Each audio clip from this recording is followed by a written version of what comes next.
Fine. So we're going to start chapter number 7, Quit India Movement. Okay. Now, previously we studied non-cooperation movement, which happened till 1922. Later on, we studied that non-cooperation movement was called off because of the Chori Chora incident, and then civil disobedience movement was also started. Okay, but afterwards it was suppressed by the British government by locking up all the leaders of Congress, and also they used a lot of force on different places so that this mission, this particular movement was stopped at the ending phase. Okay, so hence this led to another movement. अब non cooperation भी fail हो गया, civil disobedience को दबा दिया गया, तो hence they started with the final movement, the Quit India movement. Okay, तो यहाँ पर जो मैसेज था वो क्लियर था. In last two this thing they were saying that not to cooperate with the British government, but in this moment they clearly indicated quit India, मतलब they were telling the British to quit India, to leave India. Okay, तो ये mission सिर्फ एक और एक मकसद से था कि ब्रिटिश जब तक इंडिया छोड़ के नहीं जाएंगे तब तक ये मिशन तब तक ये मूवमेंट चलता रहेगा.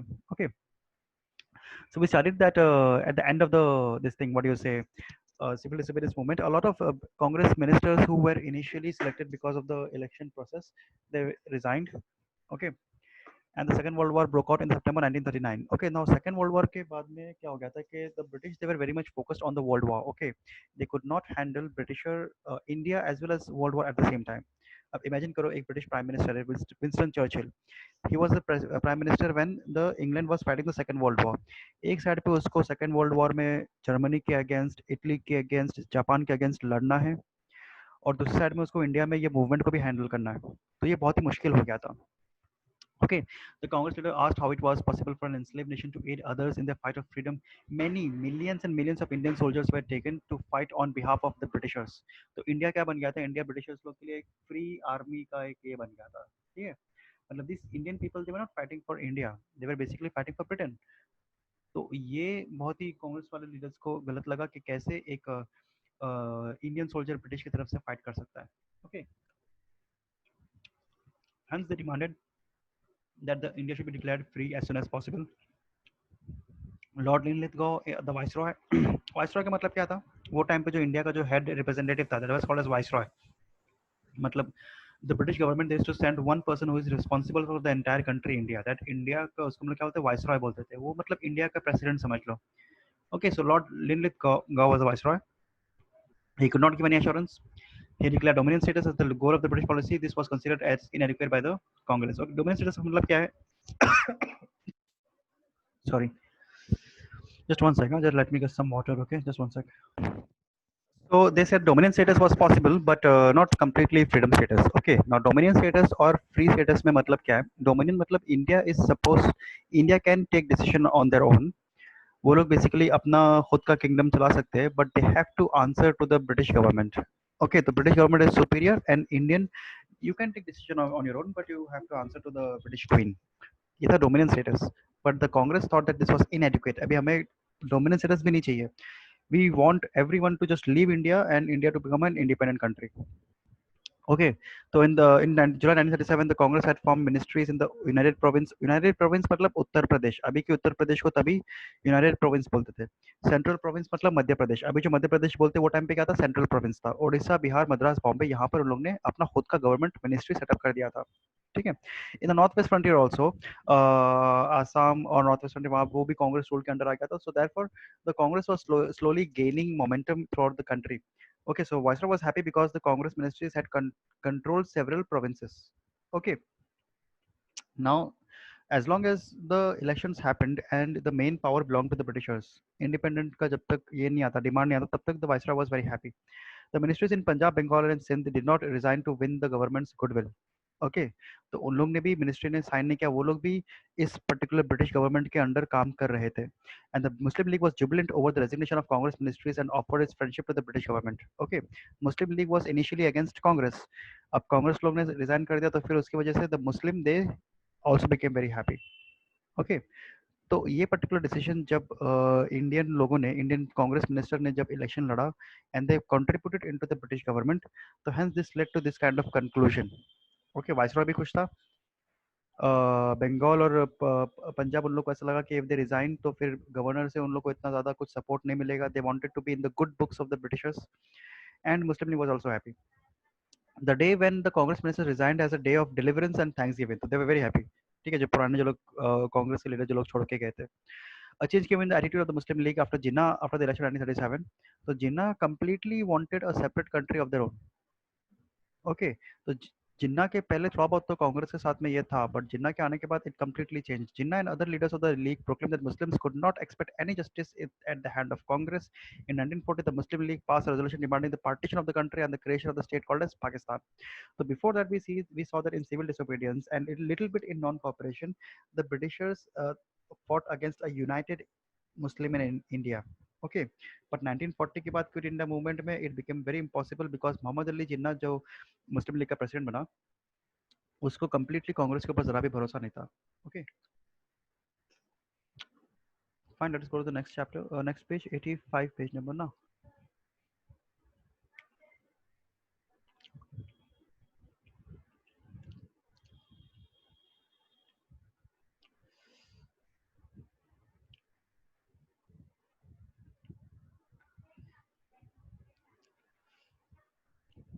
Okay.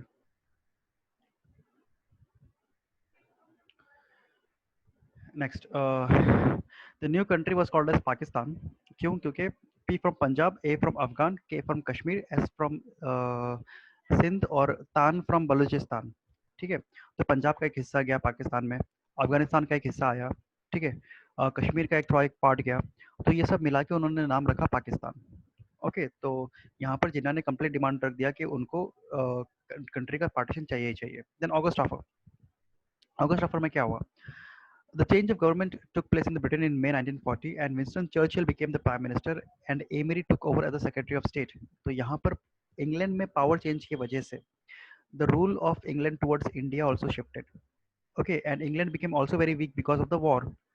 Okay, फ्रांस हार गया था, मतलब Germany had conquered the entire France. हाँ, वो आईफिल टावर के वहाँ पर हिटलर ने जाके फोटो भी खिंचाए थे. ठीक है, तो ये ड्यूरेशन में फ्रांस जो है कम्प्लीटली हार गया था और जर्मनी ने पूरी तरीके से एक्वायर कर लिया था फ्रांस को. Okay, I will show you this thing an image. Hitler at Eiffel Tower. Okay, so Hitler was what? Hitler was the basic Hitler was the president of Germany. Okay, ये देखो, तो उन्होंने पूरा का पूरा पेरिस ऑक्यूपाई कर लिया था. व्हाट? World war. अच्छा, world war was between home. Okay, world war fight हुआ था दो पावर के बीच में, एलाइड फोर्सेस.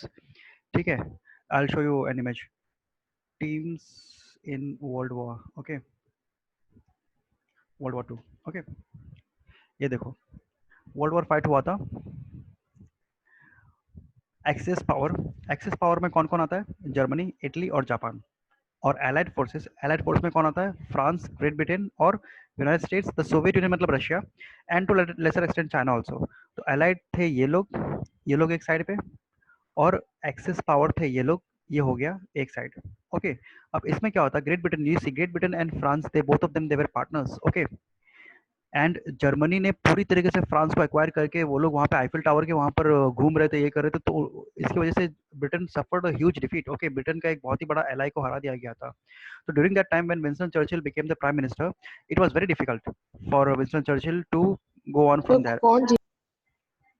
कौन जीता? अरे, Allied forces. ये तो बहुत ही बड़ा, इसके ऊपर एक चैप्टर आएगा, तभी अगर हम इंटरेस्टेडली पढ़ेंगे. एक्चुअली क्या हुआ था कि स्टार्टिंग में it is very interesting. Starting में अगर हम देखेंगे, एक second, chronology of world war 2. Okay, just one second.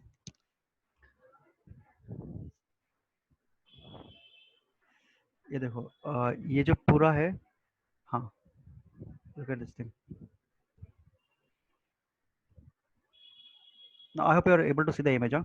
Okay, ये देखो, यहाँ पर 1935 में Hitler and Mussolini they form the axis power. तो उन लोगों ने, Hitler Germany, Mussolini from Italy. Okay, बाद में जाके जापान उसमें एंटर हो गया. ठीक है, उसके बाद जाके क्या हो गया? Germany invades and annexes Austria. Austria को जर्मनी ने इन्वेड कर दिया. ठीक है, जूस लोग को उसने मारा. Jewish shops are destroyed by Nazi mobs in Germany. फिर हिटलर ने पोलैंड को अटैक किया. ठीक है, फिर इटली ने war declared on France and Britain and invade France, तो फ्रांस को हरा दिया गया. फिर जापान ने अटैक किया अमेरिका को. ठीक है, ये सब सिचुएशन में जापान और अमेरिका का अलग राइवलरी चल रहा था। तो ये वर्ल्ड वॉर के सिचुएशन में because of the rising tension Japan attacked Pearl Harbor, तो फिर अमेरिका भी आ गया। अब Japan was on the side of Germany, तो America came in side of Britain, क्योंकि दुश्मन का दुश्मन दोस्त होता है ना, तो दे आल्सो केम। फिर जर्मनी ने अच्छा खासा, देखो स्टार्टिंग में if you see Germany acquired Austria, Poland, France, they acquired a lot of places. Okay, फिर रशिया जब एंटर हुआ तो रशिया ने जर्मनी को एक साइड से हरा दिया। ठीक है, उसके बाद डी डे हुआ। डी डे मतलब the Belgium battle. Belgium battle के बाद पूरा का पूरा पावर है वो एलाइड फोर्सेस के साइड में आ गया। Before D day Germany was leading, but after D day जब उन्होंने बेल्जियम बैटल में बहुत बड़ा हार मिला बेल्जियम बैटल में जर्मनी को, तब allied forces came into power. Finally में क्या हो गया कि Hitler commit suicide because Germany में भी बहुत सारे लोग हारने लग गए थे। और इन दी एंड क्या हुआ था वर्ल्ड वॉर टू के, the very famous atom bomb at Hiroshima and Nagasaki. Okay, Hiroshima and Nagasaki में ये करने के बाद जब ये हुआ था एटम बॉम्ब न्यूक्लियर अटैक हुआ था, so Japan was the last. देखो जर्मनी ने हार मान लिया, हिटलर ने सुसाइड कर लिया। ओके, फिर इटली में भी मुसोलिनी को हरा दिया गया, मुसोलिनी को भी कैद कर लिया गया। सिर्फ जापान एक साइड से लड़े जा रहा था। Okay, Britain, US and Russia, all of them they were united. Okay, उसके बाद यूएस ने, बिकॉज जापान का मेन राइवलरी अमेरिका के साथ था, because Japan attacked Pearl Harbor, तो यूएस ने क्या किया, they attacked Hiroshima and Nagasaki में 2 एटॉमिक बॉम्ब गिराए गए। And late that event is marked as the end of the second world war. तो सेकेंड वर्ल्ड वॉर अगर किसी ने एंड किया तो अमेरिका ने। ठीक है, नागासाकी देखो, नागासाकी में 9th ऑफ अगस्त को ये हुआ था, अभी कुछ दिन बाद ही आने वाला है, तो इट्स दिस थिंग। तो after the atomic bomb were launched, इतनी बुरी तरीके से Japan got destroyed, Japan surrendered unconditionally, कोई कंडीशन नहीं, जापान सरेंडर्ड। और जापान के सरेंडर के बाद जो बची कुची जो हिम्मत बची थी इटली के अंदर, जर्मनी के अंदर, और सबके अंदर, वो लोग भी हार मान लिया। ठीक है, तो अमेरिका ने बहुत बड़ा एक रोल प्ले किया था to end the second world war, तो अमेरिका वन। एंड आफ्टरवर्ड्स देखो, before the second world war Britain was the strongest country in the world, but after the second world war, क्योंकि America ने इतना बड़ा atom bomb का explosion करके पूरी दुनिया को ऐसा दिखाया था कि how powerful it is, so hence America became the most powerful country in the world. और सेकेंड वर्ल्ड वॉर के एंडिंग से लेके आज तक का America is the most powerful country in the world. Okay, and this is a very short, I am telling you about this thing world war two. World war two के ऊपर तो पूरा एक अलग चैप्टर, अलग एक बुक लिखा जा सकता है। ओके, कभी अगर हिस्ट्री चैप्टर का थोड़ा टाइम मिलेगा, कभी अगर ये होगा, तो I will tell you in detail, it's a very interesting part. Okay, so तो यहाँ पर the fall of France, France हार गया था, तो उसके बाद Britain also temporarily soften the hard stance of Congress on June 1 1940। Okay, तो Britain was getting very very weak. Okay, world war भी हार जा रहा था, यहाँ पर क्विट इंडिया मूवमेंट भी चल रहा है। Okay, so in June 1940 Gandhi declared we do not seek our independence out of the British ruin. Okay, इसका मतलब क्या हो गया, इसका मतलब ये हो गया कि गांधी जी ने ये डिक्लेयर किया कि हम ब्रिटिश रूइन, मतलब एक बर्बाद ब्रिटिश से हम इंडिपेंडेंस नहीं चाहते। We don't want to get independence के ब्रिटिश हारा हुआ है, ब्रिटिश एकदम टूटा हुआ है, वर्ल्ड वॉर से भी ये किया हुआ है। वी वांट इंडिपेंडेंस जब ब्रिटिश हम लोग को एक्नॉलेज करे। ओके, अभी जैसे कि ये सिचुएशन क्या था कि फ्रांस हार गया था। ठीक है, वर्ल्ड वॉर में पूरा Germany was dominating and UK was already very weak. तो सब लोग बोल रहे थे गांधी जी को कि अभी UK is very very week, let us destroy completely, ऐसा मूवमेंट एक स्टार्ट करो कि ब्रिटेन में ये ताकत बचे ही नहीं कि इंडिया में और ये लोग रूल कर सके। But Gandhi ji said this, we do not seek our independence out of British ruin. Okay, hence the British government also acknowledged कि Mahatma Gandhi truly is a great leader. Okay, because उन्होंने कभी भी मौके का फायदा नहीं उठाया। ठीक है, then international compulsion of forced the British government and the British Indian government to seek some settlement or understanding with the Congress. On August 1940, on the eve of British Battle of Britain, Lord Linlithgow, ये battle of Britain मतलब जो Europe में जो war चल रहा था वो वाला war, the Congress rejected the offer. तो एक अगस्त ऑफर पेश किया गया था, ये ऑफर में थोड़ा बहुत एक डोमिनियन स्टेटस दिया गया था। ओके, और बाद में ये बोला गया था कांग्रेस लीडर को और पावर रहेगा, मतलब बहुत सारे फ्रीडम दिया गया था, यहाँ पे एक्जैक्टली लिखा हुआ नहीं है, but many August freedom were given in August offer. So it was basically given ताकि महात्मा गांधी को वो लोग शांत कर सके, इंडियन लोगों को शांत कर सके। But Mahatma Gandhi completely was against it. पता है क्यों? बिकॉज दिस, ये देखो, ये पॉइंट से तुम्हें मालूम पड़ा कि महात्मा गांधी कैसे और महान थे। अभी थोड़ी देर पहले मैंने तुमको क्या बताया कि Mohammad Ali Jinnah was the president of the Muslim League, और वो कंप्लीटली गांधी जी के अगेंस्ट था। ठीक है, और उसने यहाँ तक का डिमांड कर दिया कि इंडिया का पार्टीशन करके पाकिस्तान अलग बना देने का है, मतलब पूरा मुझे अलग चले जाने का है। और जो अगस्त ऑफर था, उस अगस्त ऑफर में the Congress rejected the offer because the minorities, especially the Muslim League, were assured that no constitutional scheme would be acceptable to the government unless and until it was agreed by the minorities. Okay, the Muslim League did not accept the offer as it did not give a clear assurance for the establishment of a Pakistan. तो Muslim League was not happy. Okay, तो ये अगस्त offer में मुस्लिम league को जो power, वो लोग जो constitutional right चाहते थे, माइनॉरिटी को जो कॉन्स्टिट्यूशनल राइट चाहते थे, वो अगस्त ऑफर में नहीं किया था। August offer was to make Congress happy, not Muslim League happy. तो कांग्रेस के साथ तो जो Mohammad Ali Jinnah was already against Congress, तो वो एक्सेप्ट कर सकते थे, वो बोल सकते थे कि अच्छा ठीक है, मुस्लिम लोग तो वैसे भी हमें सपोर्ट नहीं कर रहे, मुस्लिम लीग सपोर्ट नहीं कर रहा, मोहम्मद अली जिन्ना सपोर्ट नहीं कर रहा, तो अगर मोहम्मद अली जिन्ना को राइट नहीं मिल रहा तो चलेगा, fine, we accept it. But no, even though Mohammad Ali Jinnah was against Gandhi ji, वो गांधी जी के कंप्लीटली अगेंस्ट थे, गांधी जी को बार बार क्रिटिसाइज करते थे, लेकिन गांधी जी को जब ऐसा लगा कि माइनॉरिटीज और मुस्लिम लीग को उनका राइट नहीं मिल रहा, उनके लिए अलग से कॉन्स्टिट्यूशन में एक अलग से स्कीम बनाया नहीं किया, तो उन्होंने अगस्त ऑफर को रिजेक्ट कर दिया। ठीक है, तो एनिमी को भी लव करना, even to care for your enemy, this was taught to us by Mahatma Gandhi. This is the reason why he is called Mahatma, महाआत्मा। ओके, एक great soul. Okay, now the cause of the Quit India movement. Okay, तो quit India movement क्यों हुआ था? First the Cripps Mission 1942। Okay, Cripps Mission में क्या हुआ था कि sir Stafford Cripps, he was British government officer, he came to India and he presented the Cripps mission. उन लोग ने वहाँ पे इंडिया के लिए कुछ कुछ उन्होंने पॉइंट रखे थे। India would be given dominant status when the world war would and, a constituent assembly would set up, it would constitute of members elected by the lower house of the Indian legislature. ठीक है, India would be a federation of the British India and states. Okay, मतलब federation of British India. तो वापस घुमा फिरा के ना, वो वापस मतलब एक अपीजमेंट करने का किया था, क्लियर इंडिपेंडेंस नहीं किया था। अभी भी ब्रिटिशर लोग डोमिनियन स्टेटस पे अटके हुए थे। अभी भी क्या बोल रहे थे, कॉन्स्टिट्यूंट असेंबली बढ़ा देंगे, ज़्यादा इंडियन लीडर्स को लेकर आएंगे, ज़्यादा इंडियन लोग को जॉब देंगे, ज़्यादा इंडियन लोग को हम लोग हेल्प करेंगे, बट इंडिपेंडेंस नहीं दिया गया था, डोमिनेंस स्टेटस दिया गया था। ठीक है, तो ये महात्मा गांधी को अच्छा नहीं लगा था। So this is the photo of sir Stafford Cripps with Gandhi ji. Okay, you see there is no enmity, both of them they were acting like friends. Okay, तो महात्मा गांधी ने कैसे अपने दुश्मन को भी अपना दोस्त बना लिया था। Okay, the provinces would be free of to join the Indian union. Okay, if they would not join the Indian federation, they would formulate their own constitution which would have the same status as the Union of India। ठीक है, जो provinces है, जैसे राजस्थान का अलग province है, वो वहाँ का अलग किंग है, बीकानेर का अलग किंग है, लखनऊ का नवाब अलग किंग है, तो वो लोग के पास ऑप्शन है, या तो लोग खुद का कॉन्स्टिट्यूशन अलग बनाए, या तो वो लोग इंडिया के साथ में आ जाए। इंडिया जो मैप हम अभी देखते हैं ना, वो अभी ऐसा हुआ है।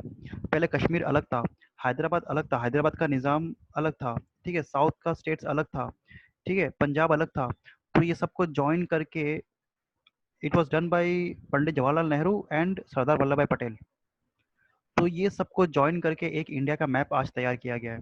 This is the reason why Sardar Vallabh Bhai Patel is called the iron man of India. ये उनका टाइटल है। क्यों? क्योंकि उन्होंने, उनके पास ये ताकत थी, उनके पास ये फॉलोइंग थी, उनके पास ये पॉलिटिकल पावर था कि सारे के सारे लोगों को ज्वाइन करके, क्योंकि देखो पंजाब के लोग अलग नहीं गए, फिर यहाँ के लोग अलग अलग नहीं गए, तो उन्होंने सबको यूनाइट करके उन्होंने एक इंडिया का कॉन्स्टिट्यूशन बनाया। Okay, then an undertaking would be negotiated between His Majesty's government and the Constituent Assembly covering all matters arising out of the complete transfer of responsibility।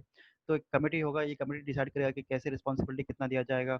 Provision would be made for the protection of the minority during the critical era of the World War. Power of the Viceroy would remain hitherto, and he would be responsible for the defense of the country। Okay, but the task of reorganizing the military and material resources of India would be responsible to the government of India with the cooperation of the people of India।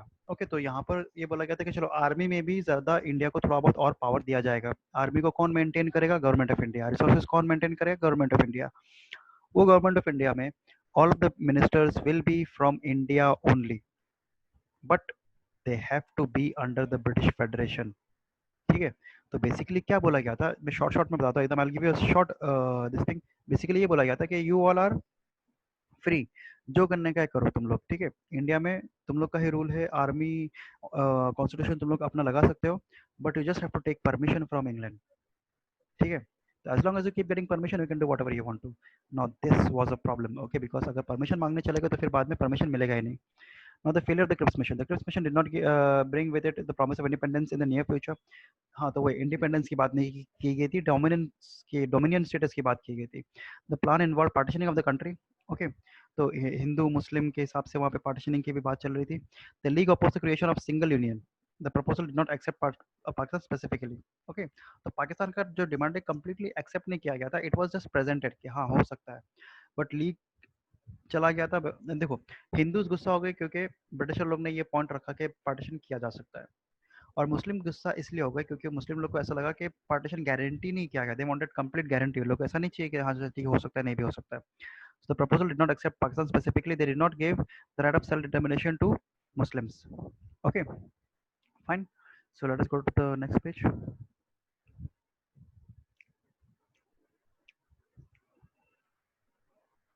ठीक है, अभी थोड़ा जल्दी जल्दी कराता हूँ मैं, complete हो जाएगा. ज़्यादा भी यहाँ पे कुछ डिफिकल्ट बचा भी नहीं है, ऑलमोस्ट कंप्लीट हो गया है. One second. हाँ, then they have given this thing. और भी बहुत सारे पॉइंट्स है. देखो, the Hindu Mahasabha they rejected because उन लोग को ऐसा लगा कि पार्टीशन हो जाएगा. Sikh Anglo Indians and the Indian Christians and the labour leaders also oppose because they did not provide. उन लोग को सपोर्ट नहीं किया गया. प्रिंसली स्टेट ने भी सपोर्ट नहीं किया. Congress was oppose the principle of non accessions of the provinces. Gandhi ji oppose the declaration and urge the working committee to reject it. Non accession of the provinces, इसका मतलब क्या है?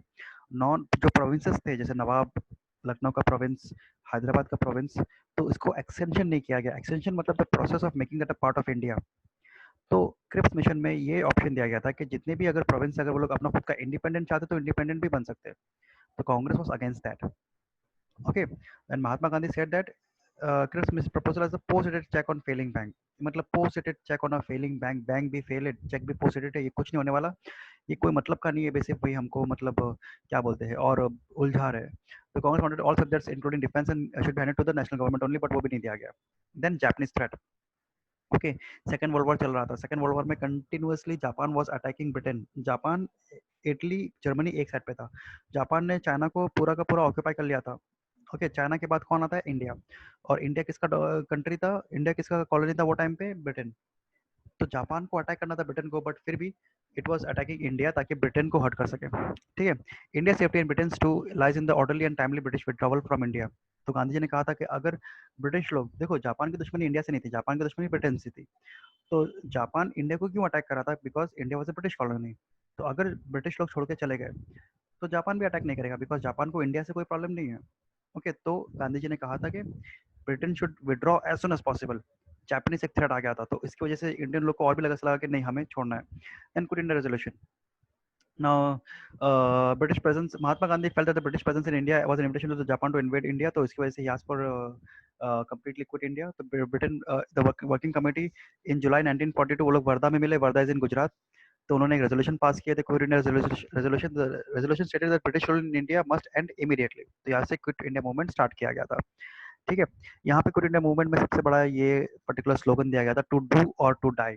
करो या मरो. तो ये स्लोगन दिया गया था by Gandhi ji to all the supporters of quit India movement. ठीक है. तो इसका मतलब क्या है कि ये लास्ट चांस है, इसके बाद जाके और चांस नहीं मिलेगा. देखो, इसका मतलब क्या था? पहले नॉन कॉपरेशन मूवमेंट हुआ, वो भी फेल गया. सिविल डिसोबीडियंस मूवमेंट गया, वो भी फेल गया. क्रिप्स मिशन आया था, वो भी फेल गया. तो हम बार बार ऐसा करके फेल होते रहेंगे, या तो फिर हम इसको एंड करेंगे. तो quit India movement was made to end. तो यहाँ पे गांधी जी ने कहा था कि इसके बाद और कोई दूसरा मिशन नहीं होगा. डू और डाई, करो या मरो. Okay. So therefore, there were many strikes and demonstrations all over India. Lathi charge भी हुए थे, पुलिस पर अटैक्ट. ओके, यहाँ पर उत्तर प्रदेश, बिहार, वेस्ट बंगाल, उड़ीसा, यहाँ पे हर जगह पे बहुत सारा ये चला था, क्या बोलते हैं, प्रोटेस्ट चला था. Acharya Patwardhan, Jai Prakash Narayan, Ram Manohar Lohia, Aruna Asaf Ali, all these people they were arrested. They were huge नेता वो टाइम पे, वो टाइम के बहुत बड़े लीडर्स थे, उन लोग को अरेस्ट करके जेल में डाला गया. ओके.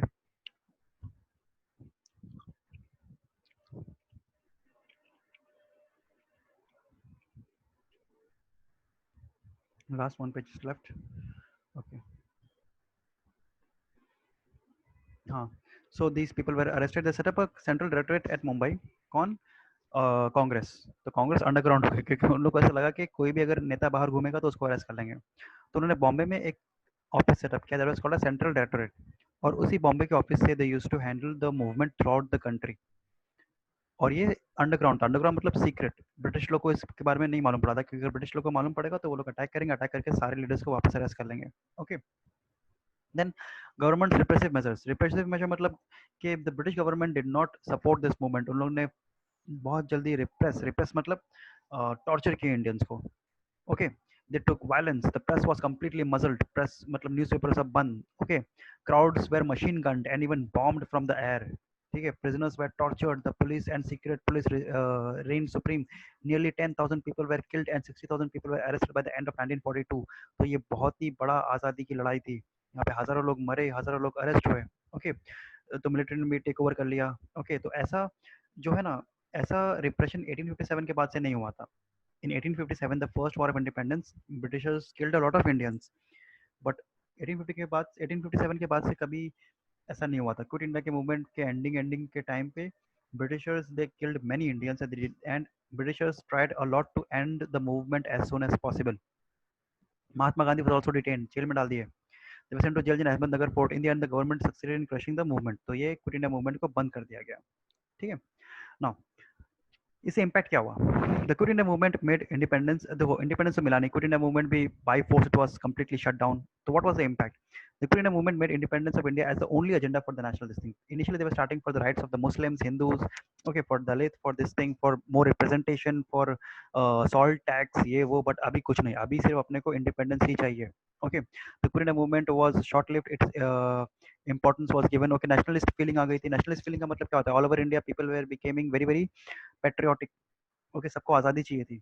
उसके पहले people were ready to accept British rule, but अभी आज़ादी चाहिए। It was evident that the British would no longer find it possible. तो अभी ब्रिटिश इस कंट्री में नहीं रह सकते, जिस कंट्री में इतने ज़्यादा लोग ब्रिटिश के अगेंस्ट जा चुके हैं। कोई भी ब्रिटेन यहाँ पे आके अभी और रूल नहीं कर सकता। Now you tell me, if you go to a place और जहाँ पे everyone hates you, will you be able to stay over there? नहीं। The Britishers were like, okay, fine, now it is very difficult for us to rule this thing. It was the mass uprising. Everyone came together. The Hindus, the Muslims, the Sikhs, everyone came together because everyone was fighting against Britishers. Hindu लोग को इतना गुस्सा आया कि उन्होंने partition की बात क्यों की है। मुस्लिम लोग को गुस्सा आया कि पार्टीशन को गारंटी क्यों नहीं किया गया।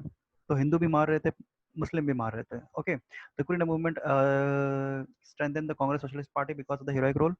जयप्रकाश नारायण बिकेम द, क्या बोलते हैं, legendary figure। The party continued underground movement till 1944 where it came to an end। Okay, 1944 तक का कांग्रेस को एकदम हीरोइक स्टेटस मिल गया था। Mahatma Gandhi became a national leader। Jawaharlal Nehru in fact became the first president, first prime minister of India। Okay, तो modern India, independent India के जो बड़े बड़े नेता है, वो नेता कहाँ से आए? क्विट इंडिया मूवमेंट से आए।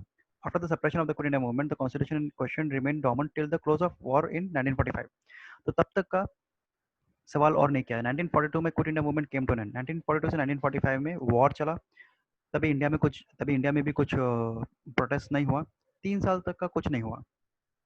3 साल के बाद the leaders of the national movement were in jail and the new leaders arose to take their place to give a new lead to the country। So once the world war came to an end, okay, the Indians were, they were also respecting the condition। देखो अभी war चल रहा है, बहुत सारे लोग मर रहे हैं, तो अभी उन लोग ने, अभी से देखो कैसे अभी पेंडेमिक चल रहा है, तो कोई लोग प्रोटेस्ट पे नहीं जा रहे बाहर, कोई लोग कुछ ये नहीं कर रहा है। पहले तो कितना प्रोटेस्ट चल रहा था वो सीए को लेके, एनआरसी को लेके, बट अभी पेंडेमिक में कुछ भी नहीं हो रहा। तो सेम वैसे वर्ल्ड वॉर 2 के टाइम पे they respected, but after world war 2 came to an end, जब हिरोशिमा नागासाकी में बॉम्ब गिरा, world war came to an end, तब सब लोग बाहर आ गए। और अब ब्रिटिशर्स लोग को ऐसा लगा कि हम नहीं कर सकते। अच्छा, उसके बाद एक और चीज़ है very important, Subhash Chandra Bose started the Indian national army. अब ये देखो, ये भी बहुत ही बड़ा एक पॉइंट है, Subhash Chandra Bose. Okay, N I I N S N I N. अब ये एक army was started by Subhash Chandra Bose with the sole intention of fighting the Britishers. Okay, इन लोगों का सिर्फ एक ही मकसद था, ब्रिटेन को हराना। ठीक है, और NIA Indian national army had become very very strong. Subhash Chandra Bose को जापान से हेल्प मिला, जर्मनी से हेल्प मिला। मतलब जो जो ब्रिटेन के दुश्मन है, ब्रिटेन के दुश्मन कौन कौन थे? Japan, Italy, Germany. उसमें से Japan and Germany supported Subhash Chandra Bose. He started his own army. ठीक है, तो ब्रिटिशर्स लोग को ऐसा लगा कि अभी देखो लोग भी अगेंस्ट है। महात्मा गांधी भी बहुत फेमस हो चुके थे। सुभाष चंद्र बोस ने अपना खुद का एक अलग आर्मी स्टार्ट कर लिया है। तो चारों तरीके से वो लोग घिर गए थे, और उसकी वजह से they could not conduct their rule any longer. And later on they accepted in 1945 कि वो लोग आज़ादी दे देंगे। आज़ादी भी इमीडिएटली नहीं दिया, 1945 में they accepted, but they gave independence 2 years afterwards in 1947। Okay fine. तो ये तो 2 साल था, ये 2 साल के बीच में फिर वो चला था, क्या बोलते हैं, पार्टीशन को लेके फिर झगड़ा हुआ था। जब आज़ादी डिक्लेयर हो गया था, तो आज़ादी आज़ादी डिक्लेयर होने के बाद पार्टीशन को लेकर जब झगड़ा चल रहा था कि पाकिस्तान वाज सेइंग कि हमें पाकिस्तान चाहिए, Muslim League, Mohammad Ali Jinnah, Indians were saying कि हम पाकिस्तान नहीं देंगे। बाद में पूरे all over India Hindu Muslim करके लड़ाई झगड़ा हुआ। Mahatma Gandhi got very upset and Mahatma Gandhi said कि इतना मारा मारी करने से अच्छा, इतना खून बहने से अच्छा, let us give them Pakistan. और ये करके पूरा इंडिपेंडेंस 1947 तक का ऐसा चला। तो 14 अगस्त को पाकिस्तान को पहले आज़ादी मिली, और 15 अगस्त को बाद में इंडिया को आज़ादी मिली। तो इंडिया और पाकिस्तान का आज़ादी 14-15 ये डेट पे है। ठीक है, पहले उन लोग को अलग करके उन लोग का एक अलग सिस्टम बना के दे दिए, और फिर बाद में इंडिया का इंडिपेंडेंस डे सेलिब्रेट किया गया। Okay fine, so we have ended the chapter. Okay, I'm uploading this on YouTube.